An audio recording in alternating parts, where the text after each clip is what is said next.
Sahabat RTV, tawuran yang terjadi di sejumlah wilayah di bulan Ramadan ini tentu meresahkan masyarakat.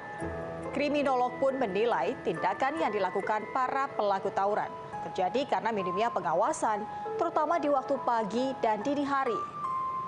Perlu adanya kerjasama yang baik dari orang tua maupun masyarakat sekitar agar dapat meningkatkan kekhusyuan terutama bagi yang menjalankan ibadah di bulan suci Ramadan.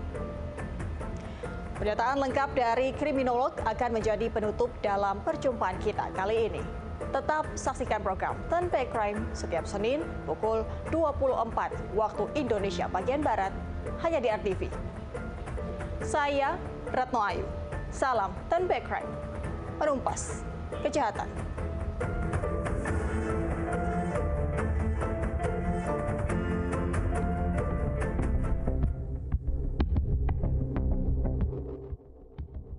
Aksi tawuran warga dan kelompok remaja mulai marak terjadi di beberapa daerah sejak memasuki bulan Ramadan. Di hari pertama puasa, tepatnya di Jalan Jati Bening 2, Pondok Gede, Kota Bekasi, Jawa Barat, dua kelompok remaja yang berjumlah puluhan orang terlibat saling serang menggunakan kayu dan batu. Para pelaku tawuran bahkan ada pula yang menggunakan senjata tajam untuk melukai lawannya. Tak hanya itu, beberapa di antaranya bahkan ada yang melemparkan petasan dan menyalakan kembang api. Penggunaan petasan dan kembang api tak hanya saat tawuran, namun juga digunakan oleh sejumlah kelompok warga untuk sekadar mencari kesenangan. Tragisnya di Ponorogo, Jawa Timur, seorang pemuda 20 tahun bernama Iqbal harus kehilangan 5 jarinya akibat terkena ledakan petasan. Saat kejadian, Iqbal bersama sejumlah temannya sedang bermain petasan berukuran besar di tengah sawah. Namun naas, salah satu petasan ternyata meledak di tangan Iqbal tak lama setelah sumbu dinyalakan. Menurut kriminolog Luki Nur Hadianto, aksi tawuran dan bentrok antar warga serta penyalahgunaan petasan di bulan Ramadan terjadi karena adanya perubahan rutinitas. Apalagi waktu di malam hari, pengawasan orang tua terhadap remaja melemah dibanding siang hari. Akibatnya, aktivitas yang sebenarnya kurang bermanfaat pun luput dari pengawasan orang sekitar. Pertama, memang mereka membutuhkan perhatian yang dalam tanda kutip bukan berafiliasi pada aktivitas yang bersifat produktif seperti itu ya.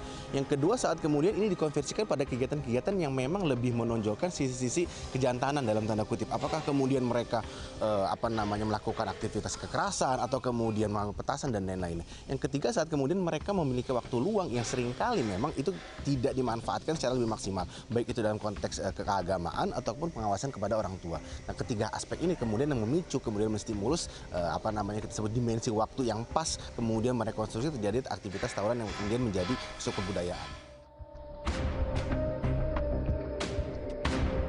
Luki menambahkan aksi para remaja berupa tawuran, perang sarung, main petasan, hingga balap liar di bulan Ramadan sudah terpola, sehingga dianggap menjadi kebiasaan di saat aspirasi tidak bisa disalurkan. Meski demikian, upaya pencegahan tetap bisa dilakukan dengan memberikan pengawasan, baik dari orang tua maupun masyarakat. Adalah pengawasan itu bisa dari orang tua dan kemudian dari pihak sekolah.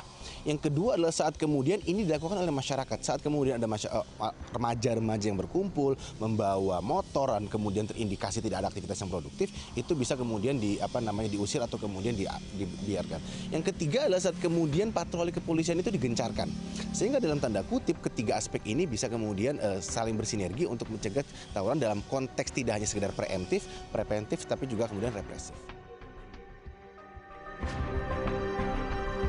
Bukan perkara mudah untuk menuntun para remaja agar tetap mengarahkan mereka pada kegiatan yang positif dan bermanfaat selama bulan Ramadan.